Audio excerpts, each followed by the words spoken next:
সিলেটে ছাত্র জনতার উপর গুলি চালিয়ে গণহত্যা, স্বৈরাচার শেখ হাসিনা ও তার দোসরদের বিচারের দাবিতে বিক্ষোভ সমাবেশ ও মিছিল করেছে বিএনপি ও বিএনপির অঙ্গ সংগঠন। বুধবার দুপুরে সিলেটের প্রধান সড়কে মিছিল দিয়ে জড়ো হয় রেজিস্ট্রি মাঠে। সেখানে এই সভা হয়। কেন্দ্রীয় বিএনপির কর্মসূচির অংশ হিসেবে মিছিল ও বিক্ষোভ সমাবেশটি সম্পন্ন হয়েছে। আমরা এক রাক্ষসী ডাইনি শেখ হাসিনার কবল থেকে গত ৫ই আগস্ট বাংলাদেশকে নতুন রূপে শিক্ষার্থীদের সহযোগিতায় স্বাধীন করতে পেরেছি।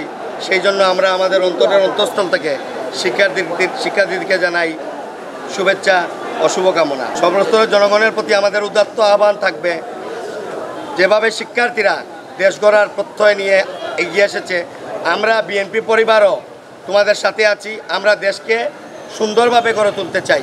বৈষম্য বিধি ছাত্র আন্দোলন যারা শহীদ হয়েছে তাদের বিধি আত্মার মাগফিরাত কামনা করি এবং যারা আহত হয়েছে তাদের সুস্থতা কামনা করি এবং আমরা এই স্বৈরাচারী শেখ হাসিনার সাজা না হোক আগ পর্যন্ত আমরা রাজপথে থাকব। আমরা সবাই ছাত্র জনতা সবাই একসাথে কাঁধে কাঁধ মিলিয়ে বাংলাদেশকে একটা রোড মডেল স্থাপন করার জন্য আমরা রাজপথে থাকব।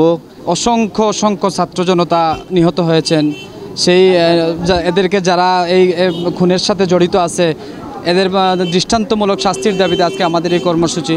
আমরা সিলেট সদর উপজেলা ছাত্রদল সহ আমাদের এই কাজী ইলিয়াস ইউনিট সহ পুরো বাংলাদেশে আজকে এই যে গণজোয়ার আরম্ভ হয়েছে, সেই গণজোয়ারে এই সব পাপ বাংলাদেশ থেকে ইনশাল্লাহ আমরা চিরতরের জন্য মুছে ফেলবো ইনশাল্লাহ। সভা শেষে একটি বিক্ষোভ মিছিল নগরীর প্রধান সড়ক প্রদক্ষিণ করে।